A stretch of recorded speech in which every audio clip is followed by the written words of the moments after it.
यह कहानी चांदगंज नामक एक छोटे से शहर की है, जहां हर रात ठीक 12 बजे शहर के चौक के बीचों बीच एक अदृश्य दरवाजा प्रकट होता है, जो एक रहस्यमयी जादुई लाइब्रेरी की ओर खुलता है।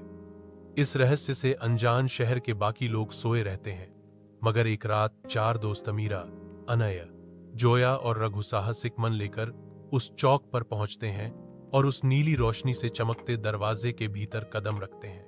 अंदर का दृश्य उनके होश उड़ा देता है। एक भव्य और रहस्यमयी लाइब्रेरी, जहां किताबें हवा में तैर रही हैं, दीवारों पर चमकदार अक्षर खुद ब खुद उभरते हैं और अलमारियां फुसफुसाहटों से भरी हैं, मानो वे जीवित हों। वहां कोई व्यक्ति दिखाई नहीं देता, मगर सब कुछ किसी अदृश्य शक्ति द्वारा नियंत्रित होता प्रतीत होता है। विशेषकर वह टेबल जिसके पास रखी कलम खुद से चलकर मोटी किताबों में कुछ लिखने लगती है। तभी बच्चों के सामने 4 अलग अलग किताबें खुलती हैं, जो उनके अपने जीवन से जुड़ी कहानियां लिख रही होती है। मीरा की किताब उसके आर्टिस्ट बनने की इच्छा और डर के बारे में। अनय की किताब उसकी कल्पनाओं के संसार की झलक देती है। जोया की किताब उसके छुपे हुए पारिवारिक दुख को उजागर करती है। और रघु की किताब में एक गुप्त सच्चाई छुपी होती है कि वह इस जादुई लाइब्रेरी के बारे में पहले से जानता था। लाइब्रेरी की आवाजें कहती हैं कि यह जगह सिर्फ उन्हीं बच्चों के लिए खुलती है जिनके भीतर सच्ची जिज्ञासा और साहस होता है, और यहाँ कहानियां इंसानों को चुनती हैं, ना कि इंसान कहानियों को।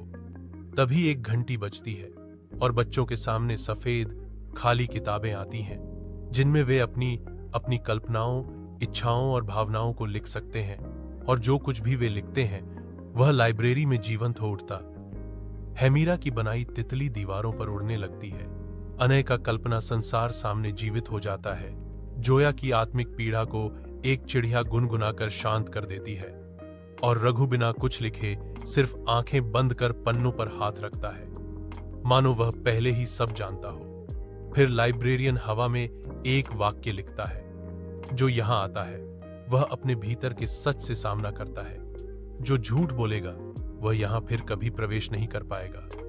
मीरा पूछती है क्या वे फिर लौट सकते हैं, और जवाब मिलता है कि हां, मगर तब जब उनका इरादा सच्चा और दिल निर्मल हो। जैसे ही सुबह की पहली किरण आती है, लाइब्रेरी की दीवारें धीरे धीरे गायब होने लगती हैं।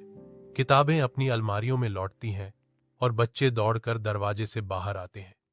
बाहर आते ही सब कुछ पहले जैसा सामान्य हो जाता है। ना कोई दरवाजा, ना रोशनी, बस शांत चौक। अगली सुबह चारों अपने अपने स्कूल बैग खोलते हैं तो हैरान रह जाते हैं, क्योंकि उनमें वही सफेद किताबें रखी होती हैं जो उन्हें लाइब्रेरी में मिली थी।